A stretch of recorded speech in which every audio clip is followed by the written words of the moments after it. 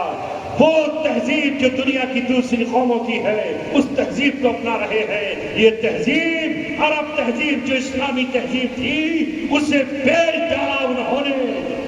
ہم کل ایک ایسی جگہ پر تھے جہاں پیشاب کرنے کے لیے گئے، بظاہر یہ جگہ تھی، کیا نام تھا؟ یہ اسلامک کلچرل سینٹر، وہاں مگر جاؤ تو کھڑے ہو کر پیشاب کرو اور کھڑے ہو کر پیشاب نہ کرو، بیٹھ کے پیشاب کیسے کیا جائے یہ لعنت ہے۔ ایسے مسلمانوں پر وہاں گئے تو اپنے کپڑے خراب کر لیے اور واپس لوٹ کر آئے تو بیوی سے کہا کہ کپڑے کو دھو دو، اس لیے کہ ابھی کپڑوں میں نماز نہیں پڑھی۔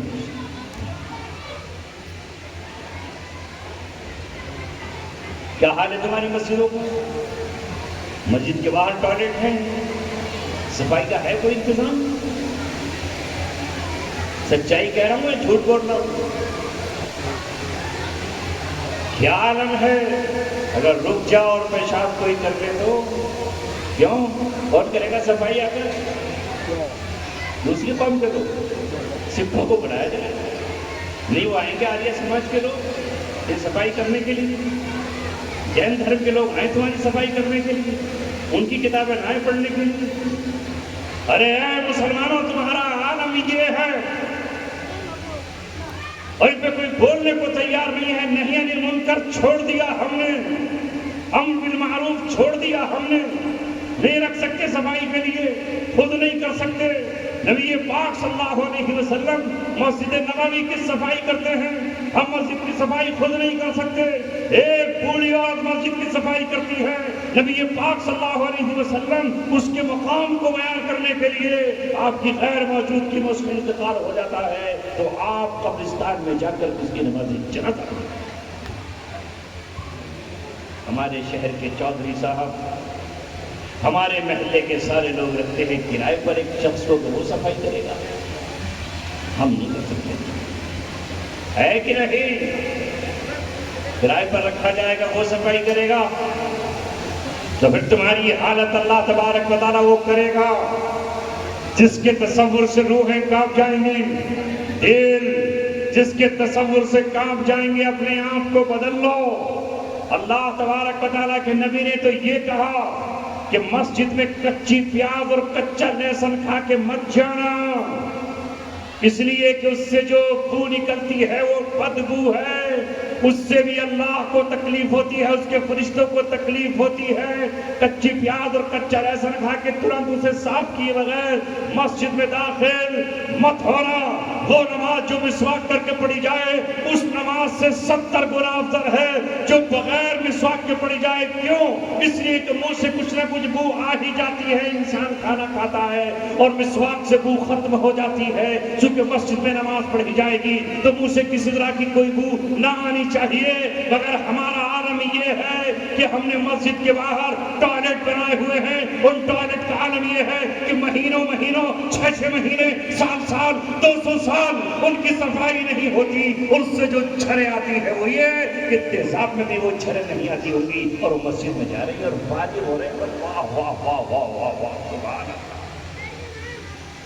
کیا قوم ہے، کیا قوم ہے، واہ واہ۔ میرے عزیزو، اصلاح کرو۔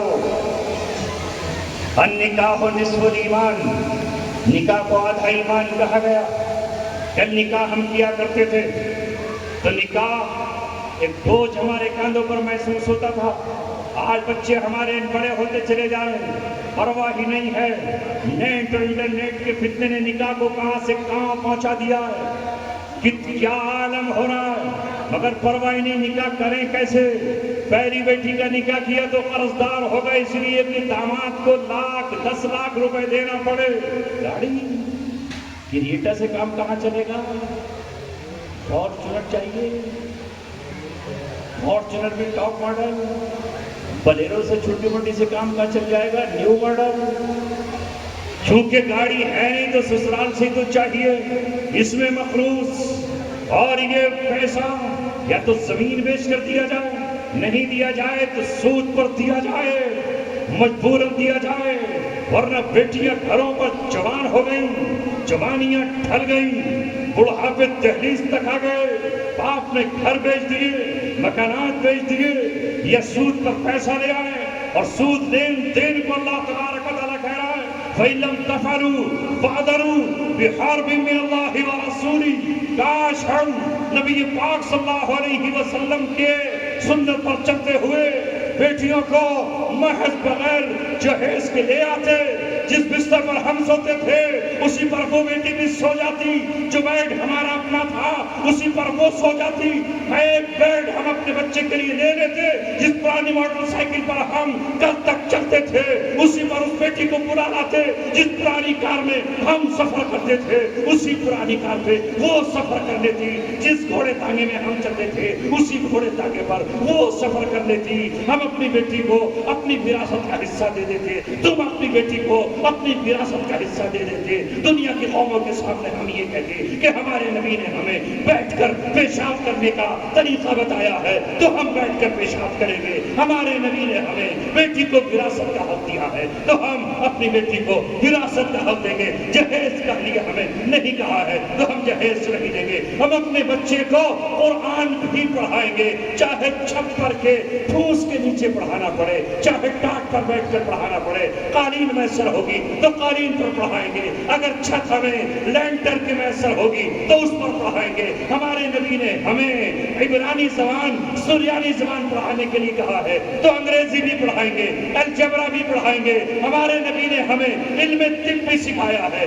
تو ہم اپنے بچوں کو ڈاکٹر بھی بنائیں گے، دایا بھی بنائیں گے، نرسنگ کا کورس بھی سکھائیں گے، ولادت کا کورس بھی ہم اپنے بچوں کو سکھائیں گے، ہر میدان میں ہم اپنے بچوں کو لے جائیں گے اور ہر میدان میں تفوق دکھا کر برتری دکھا کر یہ دکھائیں گے کہ ہمارا نبی ہمیں زمین میں گرنے کی اجازت نہیں دیتا، وہ تو یہ کہتا ہے المؤمن القوی خیر من المؤمن الضعیف، طاقتور مومن کمزور مومن سے بہتر ہے۔ میرا نبی تو یہ کہتا ہے الید العلیا خیر من الید السفلی، اوپر والا ہاتھ دینے والا ہاتھ لینے والے ہاتھ سے بہتر ہے۔ تو تم ہوتے بانٹنے والے، دنیا تم سے لینے والے ہوتی، تم علم بانٹ رہے ہوتے، تم فضل بانٹ رہے ہوتے، تم صدقہ بانٹ رہے ہوتے، تم خیرات بانٹ رہے ہوتے، تم محبت بانٹ رہے ہوتے، تم پیار بانٹ رہے ہوتے، تم وفا بانٹ رہے ہوتے، تم عہد اور پیمان بانٹ رہے ہوتے، تم دنیا کو عدل اور انصاف بانٹ رہے ہوتے، تم دنیا کو کپڑے بانٹ رہے ہوتے، تم زخمیوں کو مرہم بانٹ رہے ہوتے، تم بھوکوں کو کھانا بانٹ رہے ہوتے، تم بیماروں کو دوا بانٹ رہے ہوتے، تم مریضوں کو علاج کے لیے کوئی چیز بانٹ رہے ہوتے۔ کاش تم بانٹتے تو صحیح، مگر تم تو آج بھیک مانگ رہے ہو۔ کاش ہمیں کوئی دینے والا مل جائے اور ہم اس کے سامنے جھولی پھیلا کر پہنچ جائیں۔ نبی چاہتا تھا تمہارا ہاتھ دینے والا ہوتا، مگر ہم چاہتے ہیں کہ ہمیں کوئی دینے والا مل جائے۔ اللہ مجھے اپنے نبی کی چاہتوں والا مومن بنا دے، نبی جیسا مومن ہمیں دیکھنا چاہتے تھے ویسا مومن بنا دے، اور جن چیزوں سے میرے نبی نے پناہ چاہی ہے ان چیزوں سے اللہ مجھے بھی پناہ میں رکھے، پناہ چاہنے والا بنا دے۔ حبیب پر والو وما علینا الا البلاغ المبین، وما علینا الا البلاغ۔